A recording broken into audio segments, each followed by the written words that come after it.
സംസ്ഥാനത്ത് ഇന്നും നാളെയും താപനില ഉയരാൻ സാധ്യതയെന്ന് മുന്നറിയിപ്പ്. കേന്ദ്ര കാലാവസ്ഥാ വകുപ്പാണ് മുന്നറിയിപ്പ് നൽകിയത്. ഇന്നും നാളെയും കണ്ണൂർ, കാസർഗോഡ് ജില്ലകളിൽ താപനില 38 ഡിഗ്രി സെൽഷ്യസ് വരെ ഉയരാൻ സാധ്യതയുണ്ടെന്ന് മുന്നറിയിപ്പിൽ പറയുന്നു. വിവരങ്ങൾ പ്രശാന്ത് നൽകും.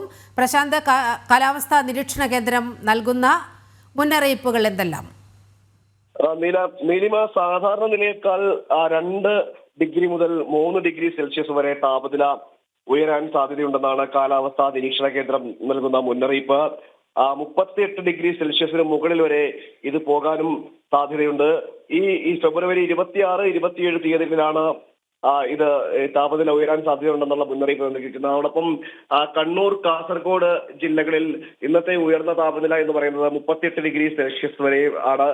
38 ഡിഗ്രി സെൽഷ്യസ് വരെ ഉയരാൻ സാധ്യതയുണ്ടെന്നും മുന്നറിയിപ്പിൽ പറയുന്നുണ്ട്. അതോടൊപ്പം തന്നെ മലപ്പുറം, തൃശൂർ, പാലക്കാട്, കോട്ടയം, കൊല്ലം ജില്ലകളിൽ 37 ഡിഗ്രി സെൽഷ്യസിന് മുകളിലേക്ക് താപനില ഉയരാൻ സാധ്യതയുണ്ടെന്നും കാലാവസ്ഥാ നിരീക്ഷണ കേന്ദ്രം അറിയിച്ചു.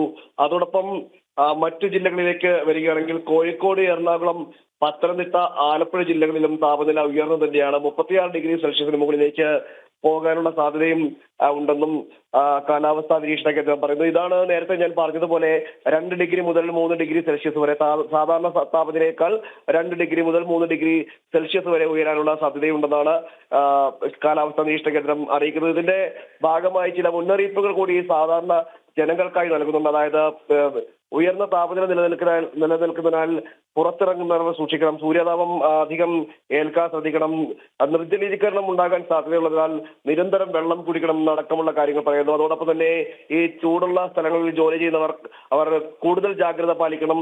അത് ശരീരൗഷ്മാവ് നിലനിർത്തുവാനുള്ള നടപടിക്രമങ്ങൾ സ്വീകരിക്കണം. എന്തെങ്കിലും അസ്വസ്ഥതകൾ തോന്നുന്നെങ്കിൽ ഉടൻ തന്നെ ആശുപത്രിയിൽ അല്ലെങ്കിൽ പ്രാഥമികാരോഗ്യ കേന്ദ്രങ്ങളിൽ പോകണമെന്ന് അടക്കമുള്ള നിർദ്ദേശങ്ങളും നൽകുന്നുണ്ട്.